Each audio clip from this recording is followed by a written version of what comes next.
أعوذ بالله من الشيطان الرجيم بسم الله الرحمن الرحيم والذين صبروا ابتغاء وجه ربهم وأقاموا الصلاة وأنفقوا مما رزقناهم سرا وعلانية ويدرؤون بالحسنات السيئات أولئك لهم عقبى الدار جنة عدن يدخلونها ومن صلح من آبائهم وأزواجهم وذرياتهم وملائكة يدخلون عليهم من كل باب سلام عليكم بما صبرتم فنعم عقبى الدار সমস্ত প্রশংসা আল্লাহর জন্য, যিনি আমাদেরকে সৃষ্টি করেছেন, যিনি আমাদের দুনিয়াতে তার ইবাদত করার জন্য পাঠিয়েছেন এবং দরুদ সালাম আমাদের প্রিয় নবী হযরত মুহাম্মদ সাল্লাল্লাহু আলাইহি ওয়াসাল্লাম। আমি এর আগে লাস্ট যে লেকচারে আমি বলেছিলাম যে স্বামীর কি দায়িত্ব কর্তব্য স্ত্রীর উপর, সেটা নিয়ে আলোচনা করেছেন বেশ ধারাবাহিকভাবে। মানে এটাই গেছে যেটা তিনটা লেকচারে শুধু। সেখানে আমি বলেছিলাম যে কারো স্ত্রী যদি জাহান্নামে যায়, স্বামীর জন্য ওঠে যথেষ্ট জাহান্নামে যাওয়ার জন্য, এবং এটা বিস্তারিতভাবে ব্যাখ্যা করছিলাম। আর তাতে আমার মনে হয় আপনারা জিনিসটা বুঝতে পেরেছিলেন যে কেন। তো তার পরের সেদিন আমি লাস্ট লেকচারে বলেছিলাম যে ভাবিদের খুশি করার জন্য যে ভাবিদের স্বামীদের প্রতি কী কী অধিকার আছে, কীভাবে আদায় করতে হবে, আদায় না করলে তার পরিণামটা কী সেটাও আছে। কারো যদি অধিকার থাকে সেটা অধিকারটা আপনাকে আদায় করে নিতে হবে, এই নয় যে আমি পেলাম না। তো স্ত্রীর যে অধিকার, প্রথমে যে আমি আছি সূরা নিসার 4 নম্বর আয়াতে, তো ওখানে বলা হচ্ছে ওয়াতিন নিসাউ সাদাকাতুহিন্না ইহলাতুন ওয়াতিন নিসাউ সাদাকাতুহিন্না ইহলাতুন। এখানে বলা হচ্ছে স্বামীদের বলা হচ্ছে যে স্বামীদের আয়াতটা নাজিল হচ্ছে স্বামীদের উল্লেখ করে আর কি, স্বামীদেরকে আদেশ করা হচ্ছে কোরআনের আয়াত। তার মানে সরাসরি আল্লাহ বলতেছেন, তাই না? কি বলতেছেন? যে ওয়াতুন নিসাউ সাদাকাতুহিন্না বলছেন যে তোমাদের স্ত্রীদের নেশাও স্ত্রীদের যে দাও সাদাকাতুহিন্না, মানে মোহ। নেহলাত মানে গ্রেসিয়াস, খুশি মনে স্ত্রীদের মহারানার দিয়ে। তারপরে বলা হচ্ছে ফাইন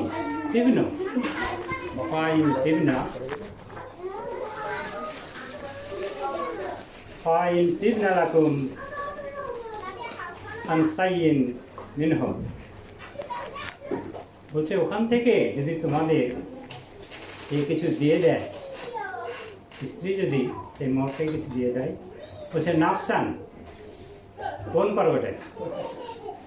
আমাদের বলা হচ্ছে যে নাফসান, ওটা নিয়ে নাও।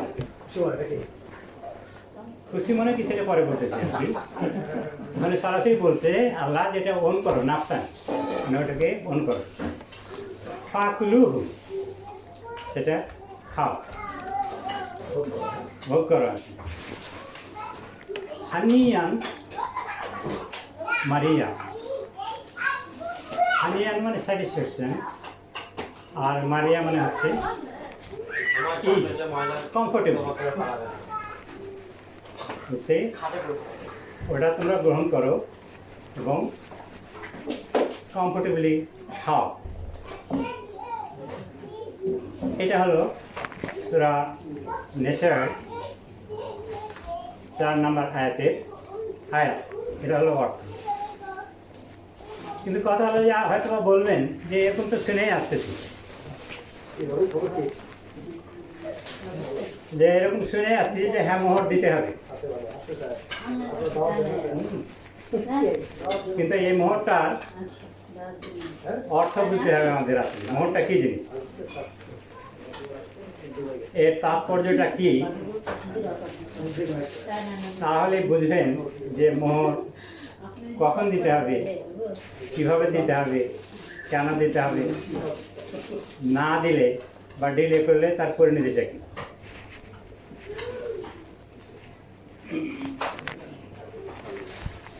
তো মোহরের যে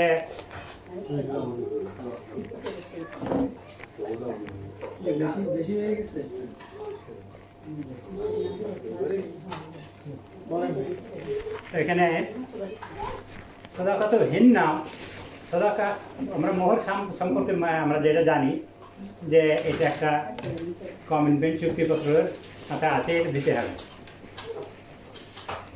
কিন্তু এখানে দেখেন এটা হচ্ছে সদাকাতি হিন্না, একটু কেমন মনে হচ্ছে যে সদাকার সাথে মিল আছে না, সদকা। হিন্না মানে হচ্ছে পারফিউম। তার মানে যদি পারফিউম ধরি তাহলে এটা কি পারফিউমযুক্ত সদাকা, যে সদাকা কোনো কিছু অ্যাট্রাক্ট করবে, তাই না? আবার হিন্নার আরও একটা অর্থ হচ্ছে যে কমিটমেন্ট। এই সদাকাটা যেটা আপনি দিতে বাধ্য, এই সদাকাটা হচ্ছে দিতে বাধ্য। অর্থাৎ এই সদাকা ছাড়া কোনো বিবাহ হবে না, বৈধ হবে না। সদাকা ছাড়া কোনো বিবাহ হবে না, বৈধ হবে না। সদাকা মাস্ট, অর্থাৎ এই মোহর একটা মাস্ট জিনিস, যেটা থাকতে হবে। কিছু না হলেও একটা লোহার আংটি হলেও থাকতে হবে। তাও যদি কিছু না থাকে, নবী সাল্লাল্লাহু আলাইহি ওয়াসাল্লাম বলছেন তুমি কি কোরআনের কোনো আয়াত জানো, সে আয়াত দিয়েও মোহর দিতে হবে। এখন আমরা মোহর হিসেবে যদি জেনে থাকি, মোহর হিসেবে শব্দটা যদি শুনে থাকি, তখন আমরা সাধারণত করে থাকি, বলি কি যে হয় এটা বাকি থাক, এটা বাকি থাকো, অথবা এটা বলি যে তুমি মাফ করে দাও, এরকম করে। হ্যাঁ, তো এটা হচ্ছে একটা সদাকা। যেহেতু হয় সদাকা, যদি হয় তাহলে আপনি যখন এটা ধার্য করা হবে তখন কি আপনি কমিট করতে পারবেন যে আপনার যেটা অ্যাবিলিটি নাই সেটা দেওয়া। অর্থাৎ আপনি একটা জিনিস দান করতেছেন, আপনার সাধ্যের বাইরে কি কোনো দান করার পরিকল্পনা করবেন? সেগুলো মানে কাউন্টারের জন্যই তো বলতেছি। আপনি যখন সদাকার একটা কমিটমেন্ট করবেন তখন কি আপনার সাধ্যের বাইরে কি করবেন? যে আপনি একটা ফকির এখানে খুব বিপদে আছে, আপনার আছে 5 টাকা, তাকে কি বলবেন যে আপনি 10 টাকা দেবেন? 10 টাকা দিব, আপনি কখনোই করবেন না। তো আপনি যদি মোহর যদি মনে করেন, এবং এটা হচ্ছে যে স্বামী স্ত্রীর মধ্যে হচ্ছে এটা প্রথম সদাকা, স্বামী স্ত্রীর মধ্যে হচ্ছে এটা প্রথম সদাকা। আপনি যদি বেশি করে আপনার সাধ্যের বাইরে মোহর ধার্য করে থাকেন, তার মানে আপনি ওখানে কি করছেন? প্রথমে চিটিং করতেছেন। আপনি একটা ফকিরকে 5 টাকার 10, আপনার অ্যাবিলিটি আছে 5 টাকা, আপনি দিতে চাচ্ছেন 10 টাকা, তার মানে আপনি কি করতেছেন? ফকিরটাকে সন্দেহ করার জন্য আপনি চিটিং করতেছেন। তা আপনার যদি মোহর যদি ওরকম যে আমি পরে দিব, আমার এখন অ্যাবিলিটি নাই, তার মানে কি আপনি পরে যে আপনার আসবে তার কোনো নিশ্চয়তা আছে? আপনি যে এর চাইতে ধনী হতে পারবেন তার কোনো নিশ্চয়তা আছে না। তার মানে হচ্ছে এই মোহরটা হতে হবে আপনার সাধ্যের মধ্যে, এই মোহরটা হতে হবে সাধ্যের মধ্যে। আপনি কখনোই মনে করতে পারবেন না যে আমি পরে যখন ধনী হব তখন দিব, এখন আমার 5,000 টাকা আছে, আপনি যে পরে ধনী হবেন, টাকা আসবে, তার কোনো গ্যারান্টি আছে আপনি জানেন? তো যার ফলে আপনি নিট যে জিনিসটা হচ্ছে, যে মোহরটা হচ্ছে, আপনি তখন যতটুকু দিতে পারবেন ততটুকুই আপনার দিতে হবে। এখন বলা হচ্ছে যে আপনি এটা ডিফল্ট করতে যাচ্ছেন পরে, এখানে হাদিসে আসছে যে হ্যাঁ আপনি ডিফল্ট করতে পারবেন। আপনি ওটাকে যে আমি পরে দিব এই কমিটমেন্ট করতে পারবেন। তবে প্রথমে অবশ্যই একটা বাধ্যতামূলক আছে, যেটা ফ্রম মোহর আর কি, মানে ইনস্ট্যান্টলি আপনাকে দিতে হবে। তো এই যে মোহর করেছি, আপনি বুঝতে পারলেন যে কতটুকু দিতে হবে, ধরতে হবে মোহর। এবং এই মোহরের বলা হচ্ছে যে যদি কিছু অংশ ফেরত দেয় স্ত্রী, তাহলে এটা গ্রহণ করতে পারবে, গ্রহণ করতে পারবে। কিন্তু তারপরে আবার বলে দিয়েছেন যে এটা হানিয়ান নাহিদা, মানে উইথ স্যাটিসফ্যাকশন। এবং এই কথাটা কেন বললেন যে গ্রহণ করো, এখানে তো থেমে যাওয়ার কথাটা ছিল, তুমি গ্রহণ করতে পারবা, কিন্তু আল্লাহ তাআলা বলে দিচ্ছেন যে এটা স্যাটিসফ্যাকশনের সাথে এবং কমফোর্টেবলি এটা গ্রহণ করতে পারবে। কেন শেষের মানে শব্দ দুটো হচ্ছে গুরুত্বপূর্ণ। সেখান থেকে আমাদেরকে বুঝতে হবে যে আমরা এই যে ছাড়টা আমরা চাইবো নাকি স্ত্রীরা দেবে, উইলিংলি যদি দেয়, এখানে প্রশ্ন হচ্ছে। আপনি একটা জিনিস সাদাকা করে দিলেন, কোনো একটা ফকরে 5 টাকা দিয়ে দিলেন, ওর কাছ থেকে আপনি চাইবেন আমি 2 টাকা ফেরত দাও? এই যে আপনি বুঝতে পারলেন যে এখন ইজ্জতে লাগবে,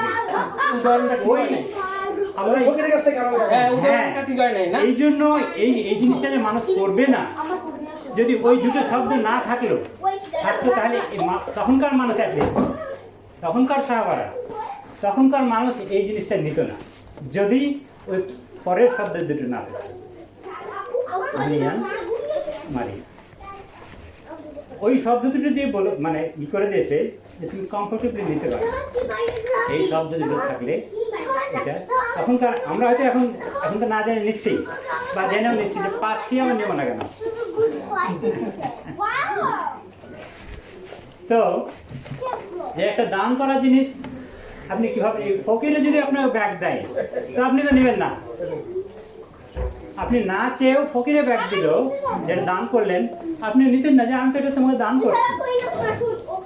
কিন্তু সেখানে স্বামী স্ত্রীর সম্পর্ক হওয়ার কারণে স্ত্রী যদি খুশি মনে ব্যাক করে আপনার কাছে, এখানে বলছে মানে রেমিট করে আপনাকে, যদি রেমিট করে খুশি মনে, তাহলে আপনি কমফোর্টেবলি এটা স্যাটিসফ্যাকশনের সাথে গ্রহণ করতে পারেন। মনে করবেন এই মোহরটার অর্থ হচ্ছে দান। যদি দানের এই শব্দটা যদি বুঝেন সাদাকা, তাহলে আপনি কখনোই বলবেন না আপনার স্ত্রীকে যে এটা মাফ করে দাও। আপনি বলবেন না, কখনো বলবেন না এবং বলতে পারবেন না। আপনি কখনোই স্ত্রীকে বলতে পারবেন না যে আমার মোহরানাটা মাফ করে দাও।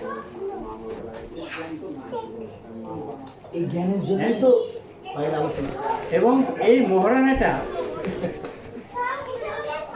আপনি যদি কোনোই কারণে পে করতে না পারেন,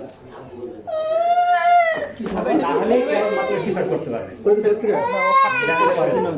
আপনার এখন যদি 5,000 টাকা মোহরানা ধরা আছে, আপনার যদি 5,000 টাকা মোহরা থাকে, আপনার যদি 5,000 টাকা এখন পকেটে থাকে, আপনার উচিত হবে আগে মোহরানাটা পরিশোধ। আপনার উচিত হবে মোহরানাটা পরিশোধ। কেন? আপনি ওই তার ওয়ার্ককে ঘুরে যান, যে এটা একটা দান, আপনি একটা দান করছেন, সেটা আবার এইভাবে আপনি পোস্টপোন করতে পারেন। দান আপনি এটা পোস্টপোন করতে পারেন না। আপনার যখন হয়ে যায় তখনই দিয়ে দেবে। কেন দিয়ে দিতে হবে? আরও যদি আসি, আপনি হঠাৎ মৃত্যুবরণ করলেন, মানুষের মৃত্যু তো জানি যে কোনো মুহূর্তে হতে পারে। আপনার জানাজা হবে, জানাজা করতে যাবে, যদি জানে মানুষ যে আপনার মহারণা পরিশোধ হয়নি, আপনার জানাজায় কেউ যাবে না, যাওয়াটা ঠিক না, যতক্ষণ না তার সম্পদ থেকে ওই মহারণা পরিশোধ করা হয়। এটা হচ্ছে একটা ঋণ। আপনি কি চাইবেন যে কারো কাছ থেকে 1 লাখ টাকা নিয়ে আপনি পোস্টপোন করতেই থাকেন, পোস্টপোন তাই মৃত্যু পর্যন্ত? চাইবেন না, তাই না? কারণ আপনি ঋণই থাকছেন। আপনার মাথায় একটা সবসময় বার্ডেন থাকে যে আমি ঋণ আছি, তখন না মরে যায়।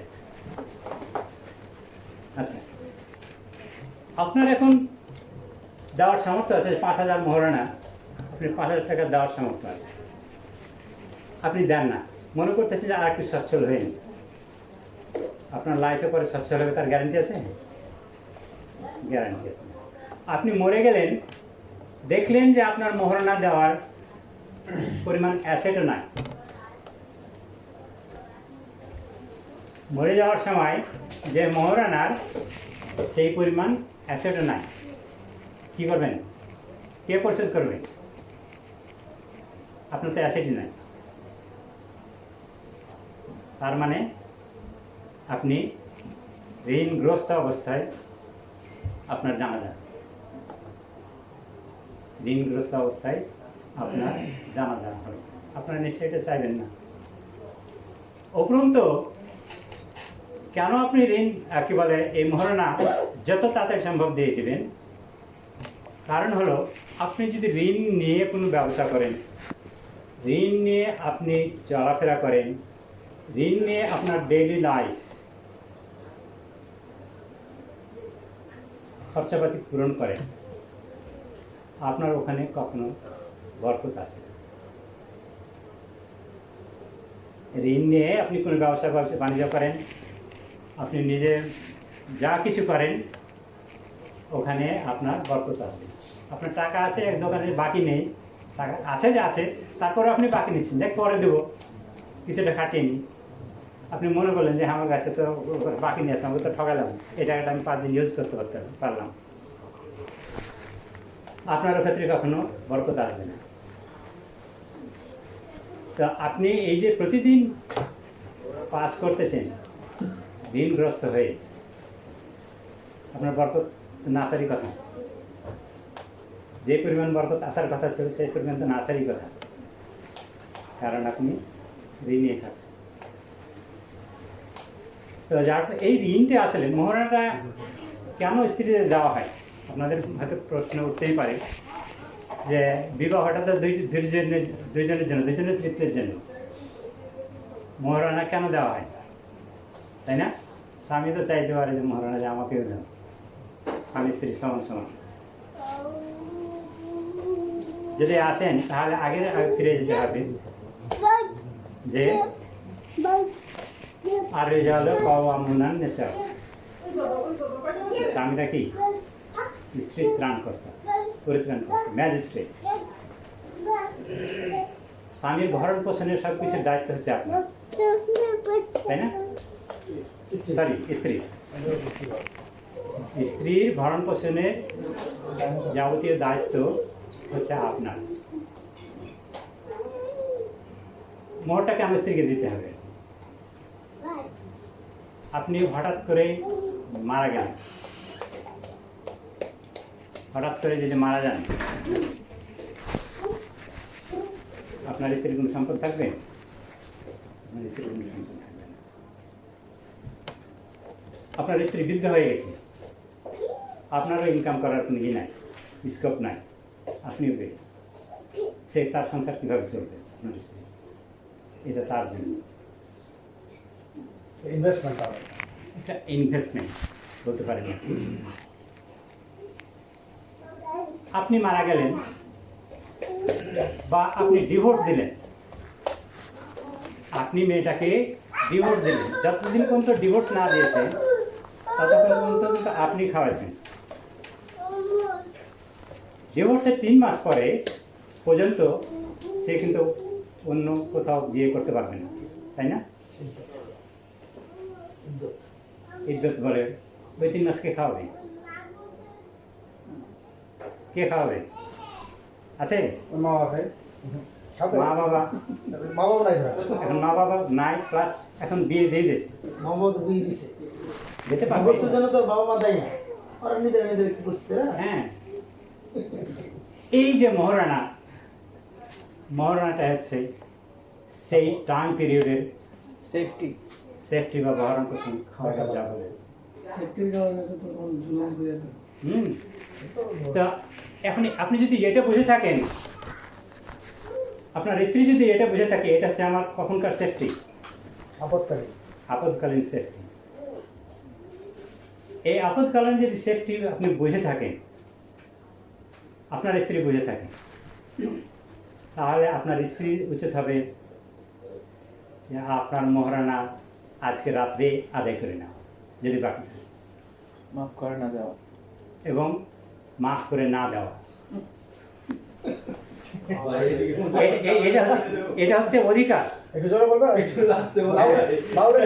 এটা হচ্ছে তার অধিকার। আজকের মধ্যেই এটা কেন আদায় করে নিতে হবে আজকে আমি সেটা বলতেছি। কেন যে আজকে আপনার 5,000 টাকা আছে মহারণা, আপনি 20 বছর পরে আপনার স্ত্রী দিল 5,000 টাকা, হবে না, তবে ইয়ে হলো না, কমিটমেন্ট অনুযায়ী হয়ে যাবে। কিন্তু স্ত্রীকে তার অধিকার বুঝতে হবে যে আমাকে যখন 5 বছর 20 বছর পরে দেবে 5,000 টাকা, দেখালো ডলারের হিসাব করলে ভালো হবে, ওই 20 বছর পর আবার ভ্যালুটা বেড়ে যাবে। তো সেটা স্ত্রীকে বুঝতে হবে যে আমাকে যদি টাকাই দেয় তাহলে আমার মহারণা আজকেই আদায় করে নেওয়া উচিত, আজকে আদায় করে। আমি সে ইনভেস্টমেন্ট করবে কোথাও, সে ইনভেস্টমেন্ট করবে, সে গোল্ড কিনে রাখবে, অর্থাৎ এটা তার এটা হচ্ছে তার টাকা, তার অ্যাসেট। সে কিভাবে ম্যানেজমেন্ট করবে এটা তার উপর নির্ভর করবে। এখানে পরে কথা বলি, এখানে স্বামী কোনোভাবে ইন্টারফেয়ার করতে পারবে না, তার অ্যাসেটে স্বামী কোনোভাবে ইন্টারফেয়ার করতে পারবে না। এবং স্ত্রীর মানে দায়িত্ব হচ্ছে যে এই টাকা তার, স্বামীকে কোনোভাবেই ইনোভে টাচ করতে না দেয়, এটা তাকেই সব কিছু ডিল করতে হবে। পুরুষদের যেটা কাজ হলো, পুরুষ কখনোই স্বামী এবং স্ত্রীর, সাধারণত পুরুষদের সম্পর্ক বেশি থাকে, কারণ হচ্ছে তারা আর্ন করে, কখনো এটা ইন্টারমিক্স করতে পারবে না। স্বামী যে আমরা খুব ভালোবাসি, স্বামী স্ত্রী আমি খুবই ভালোবাসি, প্রতিদিন I love you I love বলে ও ই করে, আমাদের তোমার সম্পদ মানে আমার সম্পদ, আমার সবার কথা ভাই কি করে বউর নামে বাড়ি গাড়ি করে যেটা আপনার পত্রিকায় শুনে থাকেন, যেটা পত্রিকায় শুনে থাকেন যে সৌদি আরবে আছে 10 বছর ধরে সব কিছু বউয়ের নামে করেছে, বউ আর আসার আগের দিন ভেঙে গেছে।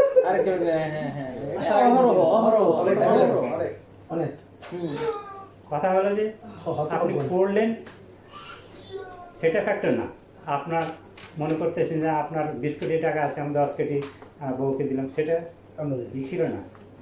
কিন্তু আল্লাহ যেটা করে দিয়েছেন সেটার প্রতি আপনি অহংকার প্রদর্শন করছেন। আল্লাহর যে আইন দিয়ে দিয়েছে সে আইনের প্রতি মনে করতেছেন যে না, আমার গাইডলাইন, আমার আইনটা ওটার চাইতেও ভালো। স্পষ্ট করেন যে স্বামী স্ত্রীর সঙ্গে কোনো ইন্টারফিক্স হবে না। কেন হবে না তার আরও করলে মানে প্রবলেমটা কি সেটা বলতে পারবে না। তো এই যে বলা হচ্ছে যে এখানে মিক্স করতে পারবে, এটা কার আল্লাহর আল্লাহর আদেশ। আদেশ, হ্যাঁ। তা আপনি যদি এর বাইরেও ক্ষতি করতে চান তাহলে আপনি নিজেকে মনে করতেছেন যে আল্লাহ যা দিয়েছে তা আইন দিয়েছে তার চাইতে আপনি বেশি বুঝতেছেন, তার মানে আল্লাহর প্রতি আপনি অহংকার করতেছেন। এখানে আপনার এই জিনিসটাই করতে হবে যে আল্লাহ সব কিছুর চাইতে জ্ঞান। উনি আপনার সাথে কোনো কনফ্লিক্ট আছে তাহলে আপনাকে বুঝতে হবে যে আপনি বুঝতে পারতেছেন না, আপনাকে ওটাই অন্ধভাবে ফলো করতে হবে। অন্ধভাবে যদি ফলো না করেন তার মানে আপনি নিজেকে বেটার মনে করতে এটা কখনোই আপনি করতে পারবেন না। আপনি কখনোই নিজেকে আল্লাহর চাইতে, আল্লাহর আইনের চাইতে বেশি দয়ালু মনে করতে পারবেন না।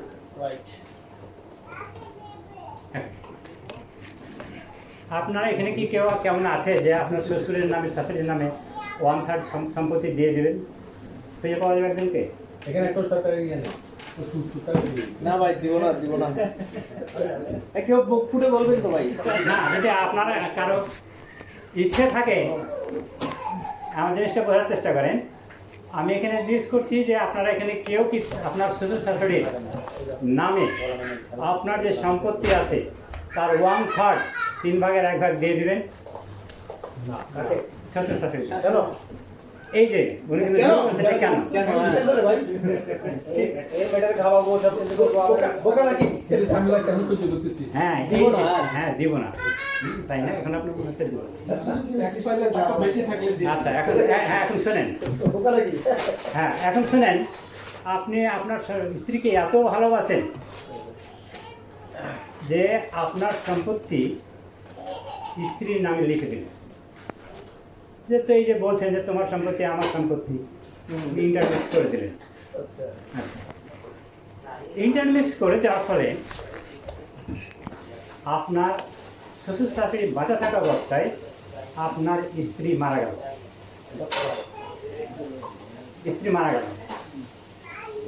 আপনার এই সম্পত্তির 1/6 পিতা পাবে, 1/6 মাতা পাবে, শ্বশুর শাশুড়ি। 1/6 কত হলো? 2/6 equal 1/3। 2/6 equal 1/3। হ্যাঁ। এটা এই মুসলিম আইন। মুসলিম আইন এটা হচ্ছে সূরা নিসার 11 নম্বর আইন বন্টন করে দিয়েছে। এটা আল্লাহর আইন। আপনি তখন আপনি কোনোভাবেই বলতে পারবেন না যে এটা তো আমি লিখে দিয়েছি, এটা কেন আমার সার্টিফিকেট দিই। মেয়ের সম্পদ মেয়ের মা বাবাও পাবে, এই তো। হ্যাঁ, যদি পিতা মাতার আগে আপনার স্ত্রী মারা যায় ওকে, তো আপনি দিতে, তখন তো আপনি কি দিতে বাধ্য। দিতে পারতো। হ্যাঁ, বাকি হ্যাঁ হাজব্যান্ড পাবে। সেক্ষেত্রে আপনার হাফ আর 1/3 কত হলো? হাফ আর 1/3। বাকি যে রেসিডিউটুকু থাকবে হ্যাঁ, সেই রেসিডিউটুকু এখন কে পাবে? স্বামী নাকি 4 হয়ে গেল। বাবা মা? ধরেন বাচ্চা নাই, বাচ্চা হিসেবে আলাদা। হ্যাঁ, পরে বলতেছি। 6/4 চলে গেল তো। 6/4 চলে গেল। বাচ্চা থাকলে এক হিসাব, বাচ্চা না থাকলে এক হিসাব। এখন আমি পর্যন্ত বাচ্চা না থাকা অবস্থায় করতে। হ্যাঁ, বলতেছি 6/4 চলে গেল। বাকি যেটুকু থাকবে সেই রেসিডিউটুকু চলে যাবে শ্বশুর শাশুড়ি ঘরে। ওই জুটা বাকি রেসিডিউ মানে হাফ প্লাস 1/3। মানে হ্যাঁ, হ্যাঁ, 3 পা কেন আরো এক পা হয়ে গেল। হ্যাঁ, এই রেসিডিউটুকু চলে যাবে শ্বশুর শাশুড়ি ঘরে। এটা মুসলিম আইন, কোরআনের আইন। এক্ষেত্রে আপনি কোনো কিছু ভাগ করতে পারেন। বলছেন না এবার এখন বলেন, এখন স্ত্রীর নামে লিখে দিবেন? একটা ফ্ল্যাট লিখে দিবেন? এখন বলতে পারবেন। এই যে আপনি বলছেন না, এই যে এখন বলছেন যে কোনো, এই যে বলছেন এখন কোনোভাবেই না, সেই কোনোভাবেই না, এটাই কিন্তু আল্লাহ আইন করে দিয়েছে। নাইম ভাই কোনো কথাই বলতেছেন। সেই যে নাইটা, এই কোনোভাবে নাটাই আল্লাহ আইন করে দিয়েছে। সেটাই আপনাকে ফলো করতে হবে। সেটাই আপনাকে ফলো করতে হবে। এখন আপনার শুধু কন্যা সন্তান আছে, আপনার শুধু কন্যা সন্তান আছে। হ্যাঁ এটা আরো ইম্পর্টেন্ট। একটা থাকলে দুটো এটা আরো ইম্পর্টেন্ট, এটা শুনেন। হ্যাঁ, আপাতত ধরে নেন শুধু কন্যা সন্তান আছে, আপনার কোনো ছেলে সন্তান নাই। হ্যাঁ এক্ষেত্রেও আপনার স্ত্রীর একটা অংশ তার বাবা মা থাক বা না থাক, তার চাচাতো ভাই চাচাতো বোন অর্থাৎ বাবার আর যারা ওয়ারিস, অর্থাৎ মোট কথা ধরেন যে এটা আবারও মৃত বাবা মার কাছে যাবে। মৃত বাবা মা যেহেতু নাই সেই অনুযায়ী তার ওয়ারিসটা চলে যাবে।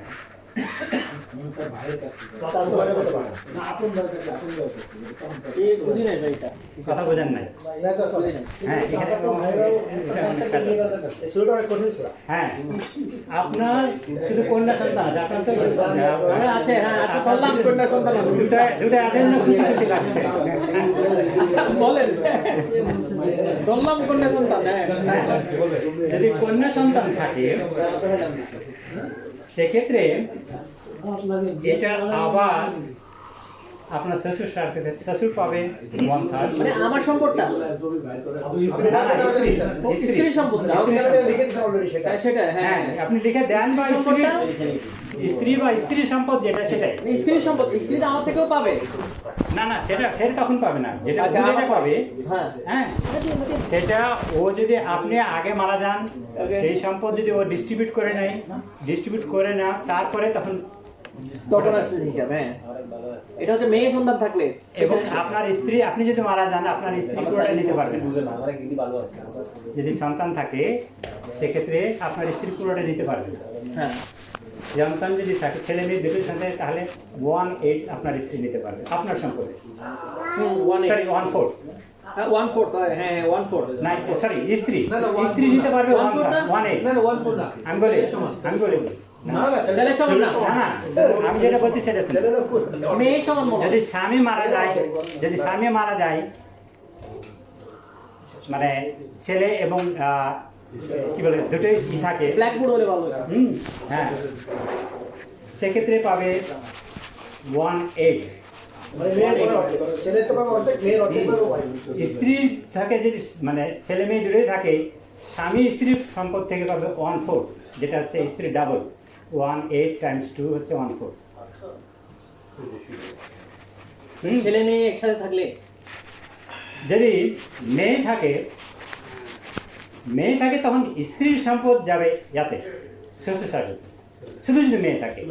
যদি ছেলে মেয়ে থাকে তখন আর স্ত্রীর সম্পদ যাবে না।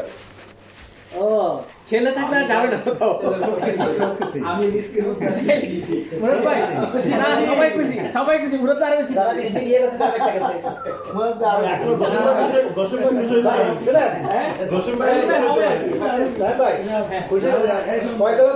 ফয়সালা এখন আছে। ফয়সালা হচ্ছে যে যদি আপনার স্ত্রী শ্বশুর শাশুড়ি, আপনার ছেলে থাকবে বা মেয়ে থাকবে, আগে মারা যায়, আপনার ছেলে আছে মেয়েও আছে, স্ত্রী যদি আপনার শ্বশুর শাশুড়ি আগে মারা যায় 1/6 শ্বশুর শাশুড়ি নিয়ে নেবে। যার ফলে স্ত্রীকে যত ধরনের মানে মেডিকেল ট্রিটমেন্ট, স্বাস্থ্য কোনোভাবে খারাপ হতে দিতে পারবে না। ভালো খাওয়াতে হবে, যত্ন নিতে হবে। অর্থাৎ শ্বশুর শাশুড়ি আগে যাতে কোনোভাবেই মারা না যায়, এভাবে টেক কেয়ার করতে হবে।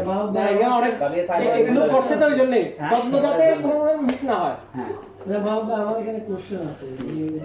আপনি তো ভাগের হিসাব নিকাশ সব বললেন, ভাগটা কখন হওয়া উচিত? এই যে গুড পয়েন্ট। হ্যাঁ, আমি বলছি, জানার বিষয়। আমি জিনিসটা জানতাম না। আমি যখন 2019 সালে হজে গেলাম, তো আমরা তো যে 18 দিনের প্যাকেজে গেছি, যার ফলে পরে গেছি, আপনি তো গেছেন বুঝতে পারবেন। ওই মানে যে প্যানেল মানে যে গ্রুপ, ওই গ্রুপের যারা শর্ট প্রোগ্রামে যায় তারা যাই পরে আবার আসে আগে।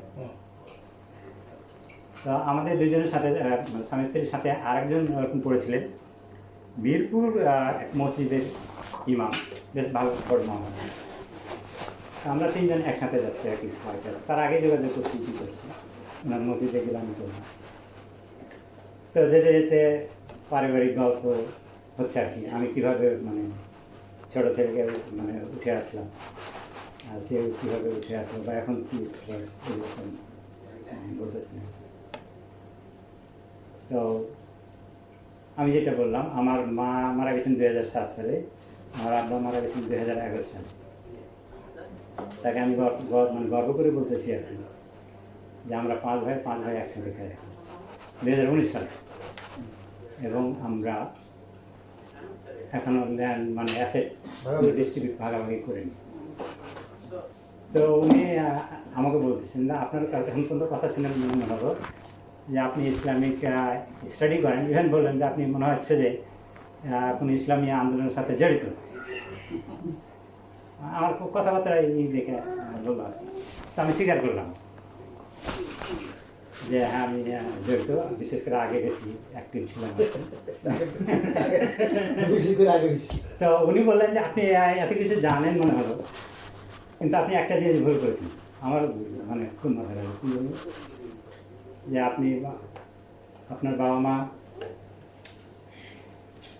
2011 সালে মারা গেছেন আব্বা, অথচ আপনি এখনো ল্যান্ড ডিস্ট্রিবিউট করেননি। তো উনি একটা কথা বললেন যে এটাই নিয়ম ফয়সালা, যে যখন কেউ মৃত্যু বরণ করবে জানাজার পরে প্রথম কাজ হচ্ছে এবার যে বুঝিয়ে দেওয়া। ইভেন উনি যেটা বললেন যে আমরা সাধারণত কী করি, জানাজার পরে দাফন করে এসে খাই, নিজের বাসায় হোক, তার কারণ তার আগে কান্নাকাটি করে করে খাওয়ার কি টাইম থাকে? থাকে না। সাধারণত জানাজার পরে মানুষ অন্য ফ্রেন্ড ডেকে নিয়ে যাক বা আপনার প্রতিবেশী নিয়ে যাক অথবা নিজের বাড়িতে খান, সেটা খাই, জানাজার পরে ফিরে এসে, তাই না? উনি বলছেন যে খাওয়ার আগের কাজটা হচ্ছে ওয়ারিসদের সম্পদ বন্টন করা। এটা তাকে জিজ্ঞেস করা হবে কবে? হ্যাঁ, কেন? এটা এই কারণে, ওই সময় হচ্ছে যে মানুষের একটা ফিলিংস থাকে অন্যরকম, যে বাবা মা মারা গেছেন, মারা গেছেন, তখন ওই ডিস্ট্রিবিউশন নেবে, আমি একটু বেশি নেব, আমি একটু কম নেবো, সব থাকে। এই জিনিসটা আর থাকে না, থাকবে না। আপনার যত দিন যাবে যে একটু কাগজপত্র বোঝে জটিলতা শুরু হয়। সেই জটিলতা সৃষ্টি করবে। সে হয়তো নামে বিভিন্ন বিভিন্ন ওয়ে আছে যেগুলো আমরা জানি না, সেই দেখা যাবে সে নিজের নামে লিখে নেবে। যে আবাদ করে সে মনে করবে যে আমি এটা এতদিন আবাদ করে আসছি, কেন দেব, আমি বড়, আমি একটু বেশি নেব, আমি ছোট, এটা কি বাবা নাকি মা? যে কোনো বাবারটা আলাদা, মারটা মারটা আলাদা। যে মারা যাবে, মারা যাওয়ার সাথে সাথে মারা যাওয়ার সাথে সাথে হচ্ছে যে এটা ডিস্ট্রিবিউট করে নাও। ইভেন মানে খাওয়ার আগে তো সম্ভব নাই। হ্যাঁ, বলবে যে কত সম্পদের প্রতি ওই মানে লোক যে খাইবে না, আগে সম্পত্তি ভাগ করবে। দিয়ে আসতে পারলাম না, হ্যাঁ, সম্পত্তি ভাগাভাগি হয়। কথা হয় সময়ের কথা হয়। অর্থাৎ এটা হচ্ছে যত তাড়াতাড়ি সম্ভব। ওখানে তখন মানে ওই সেন্সটা থাকবে না, যে বোনদের সম্পত্তি দেবো না। যত দিন যাবে ভাইরা মনে করবে যে না, বোনদের সম্পত্তি কীভাবে না দেওয়া হবে। ইসলামে মানে বাড়ির জায়গার ব্যাপারে কি বলা আছে? আপনি বাড়িতে দূরে কথা, বাবার মার শাড়িটারও ভাগ পাবে, শাড়ি 5 ভাগ শাড়িটাকে ভাগ করে নিতে হবে। এবং এক্ষেত্রে আমি একটা জিনিস জানি কি বলবো, বাড়ির ক্ষেত্রে একটা কথা বলা হচ্ছে, যদি আপনার অন্য জায়গা থাকে, বাড়িতে বিবাহিত জামাই থাকলে, বিবাহিত হলে একে না দিয়ে অন্য জায়গা থেকে উঠে দিবেন। যদি বিবাহিত না হয় তাকে ওখান থেকে দিতে হবে, বিবাহিত না হয় ওখান থেকে দিতে হবে। আমি বলি আর কি, আমি এগুলো করে অভ্যস্ত। ভাই আপনি বসেন না, আপনি অনেকক্ষণ দাঁড়ায়। নিজের অভিজ্ঞতা থেকেও আমি মানে করতে পারি আর কি। এটা হচ্ছে যে প্রত্যেকটা জমিতে, ইভেন ভিটা মাটিতেও সবার সমান শেয়ার। ধরেন যে আপনার 5 ভাই আছেন বা বোন আছে, বোনের অর্ধেক, যেভাবে হোক সবার সমান শেয়ার। প্রত্যেকটা অ্যাসেটে 5 ভাই থাকলে আপনাদের 5 ভাইয়ের সমান শেয়ার। এখন যদি 5 জনের মধ্যে কেউ যদি একজন বলে যে আমি সব জায়গায় নিব, প্রত্যেকটা জমিতে ভিটা মাটিতে, আপনাকে দিতে বাধ্য, এখন কেউ যদি মনে করে যে না, আমি তো ওখানে ভিটামাটি করবো না, বা ভিটামাটিতে আমি থাকবো না, আমি আরেক জায়গায় বাড়ি করবো। অর্থাৎ আপনি এখন দাম ধরে ভিটামাটির যে দাম, বাড়ি সহ সব কিছু দাম ধরলেন, ধরেন যে এই ভিটামাটির বাড়ি থেকে দাম ধরে সব মিলিয়ে সে 20 লাখ টাকা পাবে আপনি একজনের শেয়ারে। এখানে যে ভিটামাটি সব কিছু যা আছে এটার মূল্য মানে ভাগ করে 5 জনে একজন পাবে 20 লাখ টাকা। এই 20 লাখ টাকা ভ্যালুর জমি তাকে অন্য জায়গায় দিয়ে আপনাকে সরাতে হবে। মানে বর্তমানে ভ্যালু ভ্যালু ভ্যালুয়েশন করতে হবে, আপনার দাম ধরে অন্য জায়গায় যদি দেন, যদি সে অ্যাগ্রি করবেই, তারপর সে বিল্ডিং ভেঙে নেবে না।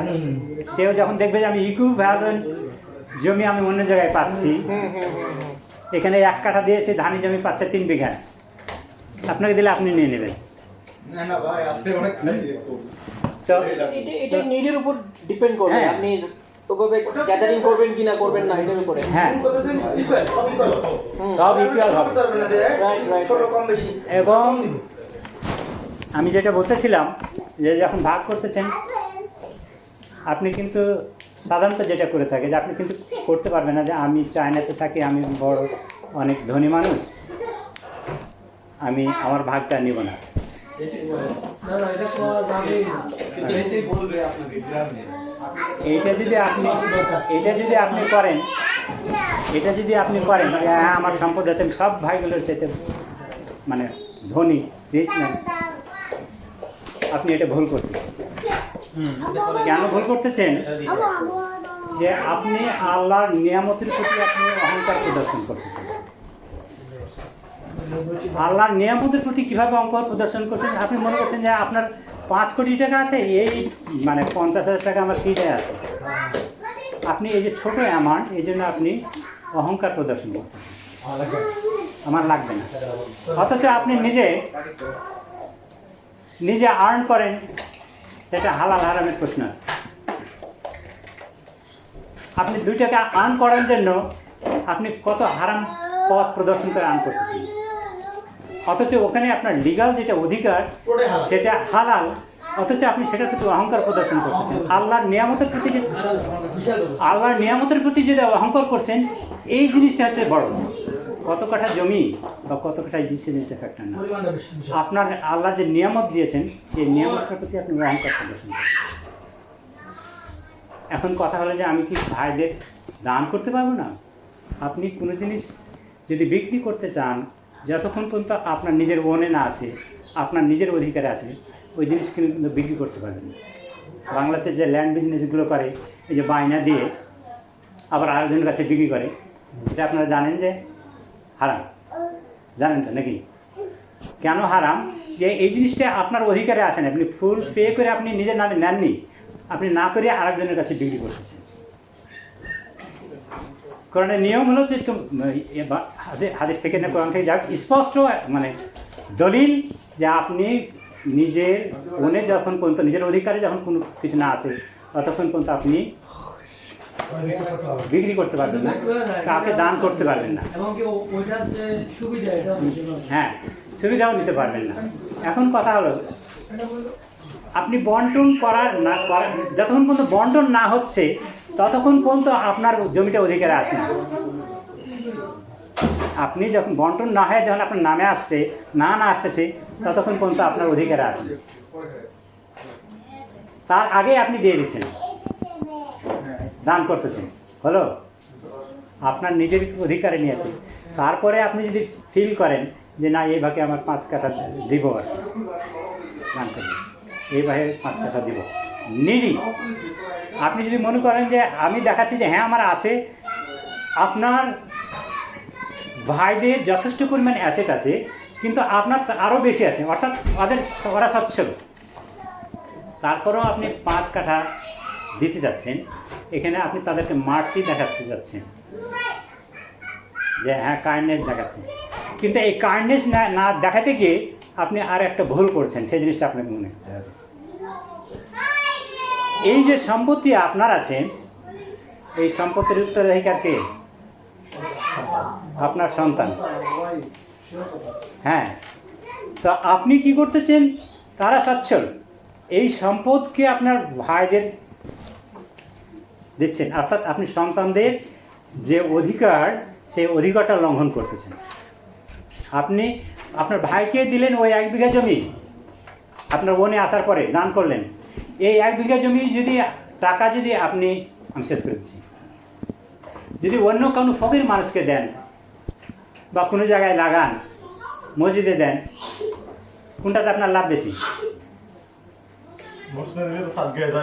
যারা হলো, অথবা একটা খুব গরিব মানুষকে দিলেন যে চলতেই পারতেছে না, ওখানে আপনার লাভ কেন? আপনার ভাইরা স্বচ্ছ, আপনি নিজের সন্তানদের অধিকারকে নষ্ট করে আপনি ভাইদের দিলেন।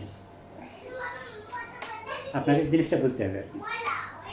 তো যাক, আমার যেটা টপিক, সেই টপিক থেকে আমি বিচ্যুত হয়েছি। আসলে এই জিনিসটা ওটার সাথে রিলেটেড, যে স্ত্রীরাও কিন্তু ওই কাজটা করতে পারবে না। এই স্ত্রীদের সম্পদ মনে করতে হবে যে আমার সম্পদ আমার সন্তানদের আছে। এই সম্পদ যদি আমার অকারণ ঘটে আমার পিতামাতার আছে, কাজে আমার সম্পদ, আমার মোহর আমার স্বামীকে ক্ষমা করে দিতে পারি না। ক্ষমা করে দেওয়ার সময় চিন্তা করতে হবে যে রিয়েলি আমার স্বামীটা নিডি কিনা। ভালোবাসা দেখে, ভালোবাসা দেখে আপনি ক্ষমা করে দিতে পারেন। আপনাকে তো একটা কোশ্চেন করতে গেছিলাম, ধরেন যে ওরা যেটা বলতেছিলেন যে মোহরকে এখন ইয়ে করা হয়েছে কি জানো, এক প্রকারের আপনার যে অ্যাবিলিটি আছে অ্যাবিলিটির চেয়ে বেশি এই ক্ষেত্রে সেটা তো আপনাকে তখনই করতে হবে, প্রটেস্ট করতে হবে যে আমার অ্যাবিলিটি নাই, বিয়ে হোক বা না হোক। এমন কথা, হ্যাঁ দাঁড়ান, আমি করে নিয়েছেন, আপনার দাঁড়ান করে নিয়েছেন। এখন যে কাজটা আপনি করতে পারবেন, রিকোয়েস্ট মানে আপনার স্ত্রীকে রিকোয়েস্ট করতে হবে যে আমার অ্যাবিলিটি হচ্ছে, আপনি ধরেছেন 50 লাখ টাকা, আমার অ্যাবিলিটি হচ্ছে 1 লাখ টাকা।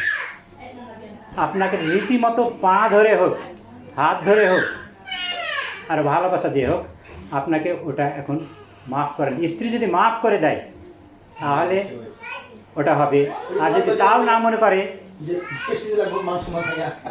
আপনাকে দিতেই হবে, আপনাকে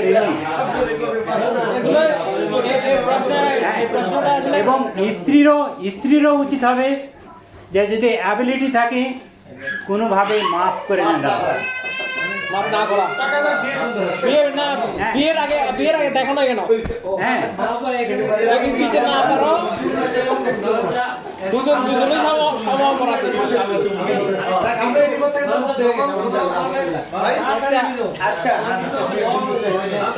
হ্যাঁ, তখন যার যার নামে যেটা আছে, যেভাবে আছে সেটাই।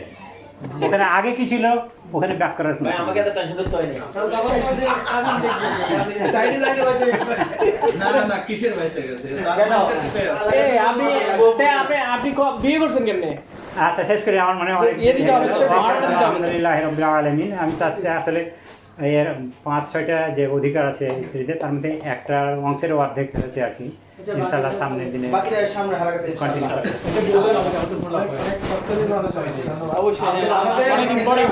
যে অ্যাঙ্গেলে চিন্তা করব অ্যাঙ্গেলগুলো কিন্তু আলহামদুলিল্লাহ অনেকে কিন্তু আমরা আবেগ কাজ করে অনেক সময়, হ্যাঁ বইয়ের নামে নিয়ে ফেলে ওইটা করে, এটা না করে বলতেছি, বুঝছেন? এটা আমরা কিন্তু করে হালকা না। শেষ করে দিই ইনশাআল্লাহ।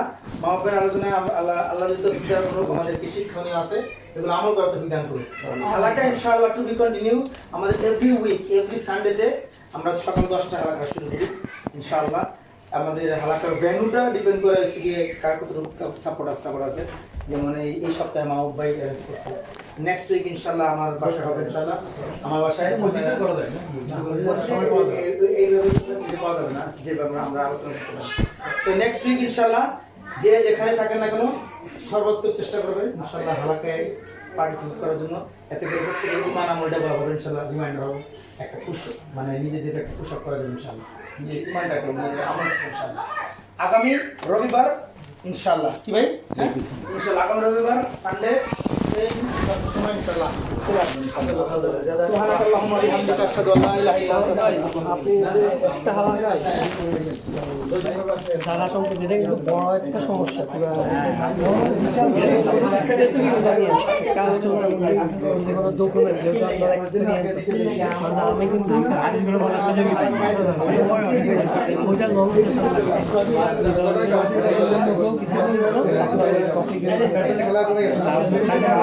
বিশাল একটা সময় হলে একটা আরেকটা জিনিস পেশ করি কি ভাই যে তোমার তো লেখাপড়া শিখাইছি আমরা মানে আমি নিজের দিয়ে এক্সাম্পল দিচ্ছি না, আমার ভাইদের সাথে খুবই ভালো সম্পর্ক, কিন্তু নিজের দিয়ে example দিচ্ছি যে আমার ভাই মনে করতেছে যে আমি তো যে আব্বার সাথে বেশি পরিশ্রম করছি, তোমার তো লেখাপড়া শিখাইছি, তোমাকে এখানে এত বেশি অ্যাসেট দিতে হবে, ইকুয়াল দিতে হবে।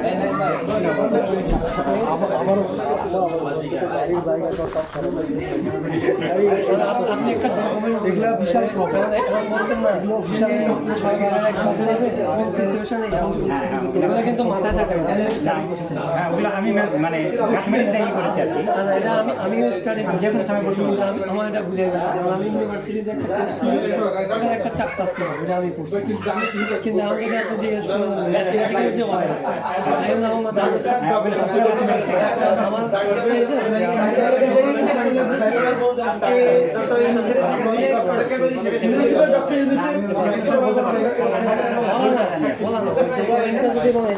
সময় নিয়ে স্লাইড দেওয়া সবাই এবার একটা রেফারেন্স হিসেবে যে কেস 1 কেস 2 বাবা মারা গেল ছেলে মারা গেল অথবা এটা বিশাল বিশাল এটা কিন্তু মানে আমার এটা সব অনেক বেশি কিন্তু বুঝবে না তো আপনি বুঝবেন না বুঝবে না ভাই এই জায়গায় তো ইসলাম অনেক সময় আপনি আপনার জায়গায় কতটুকু চেষ্টা করছেন এটা হলো দেখার আল্লাহ দেখবেন আল্লাহ দেখবেন যে আপনি কতটুকু পারলেন না মানুষ প্রবলেম আছে কথা বল ব্যারিয়ার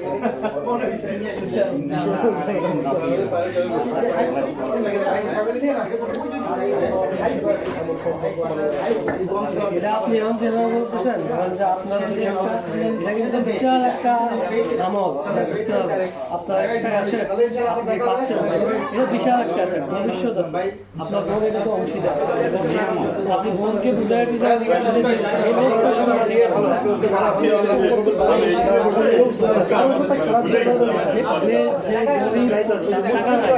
আরো বেশি আর আপনার ভাইকেও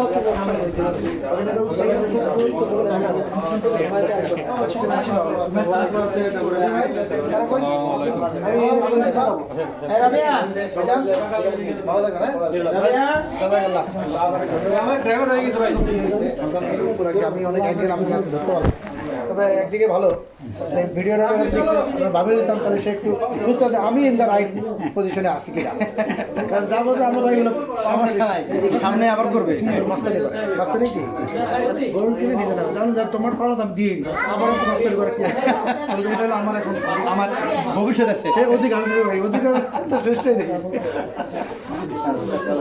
ভাবি দা ধন্যবাদ ভাবি ভালো থাকবেন। ওয়ালাইকুম আসসালাম তারিক ভাই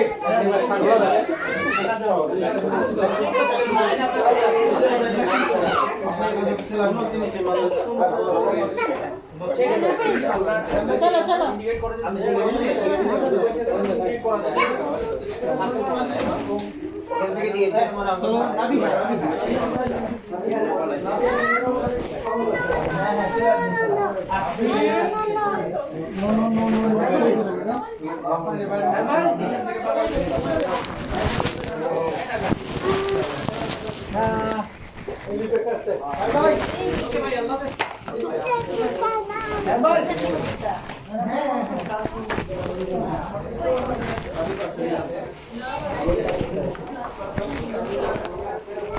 এত খেলনা কি সব মনে হয় মামুরে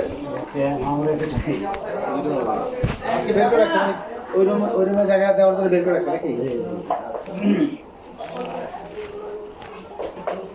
শুক্রবার ইনশাল্লাহ মসজিদে আসবেন নাকি প্রথম আছে? শুক্রবার দেখা হবে ইনশাল্লাহ। শুক্রবার দেরি আছে। আমার বন্ধু আসবে সিঙ্গাপুর থেকে, আপনি আসেন কদিন? আমি 16 তারিখে রাতে যাবো ইনশাল্লাহ। কি অবস্থা এর ভিতরে অন্য সিটিতে যাবো, শুক্রবারে থাকবো এখানে আমি। তারা বাবা পড়িয়ে দিবে দাও ইয়ে কখন বাবা পড়িয়ে দিবে অনেকদিন হয়ে গেল মনে হয় জোহা ভাই না সবার পেট বাড়ছে তিনজন কখন হবেন বলতে? ব্যাডমিন্টন খেলা হয় না বুঝাই তো সব পেট হয় হ্যাঁ তিনজন পারে না এটা পারে না সবাইকে বলতেছি তিনজন কখন হবে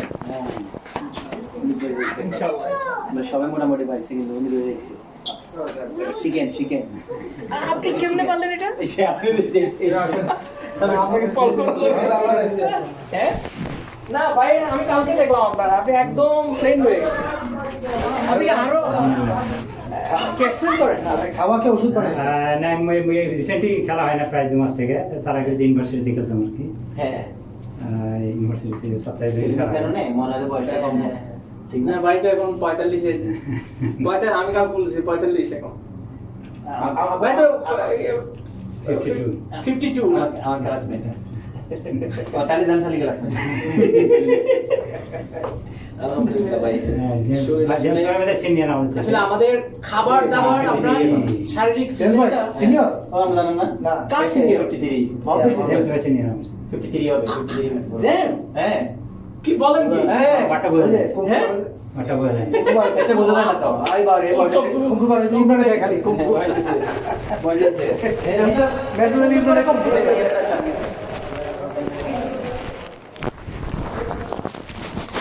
ভাই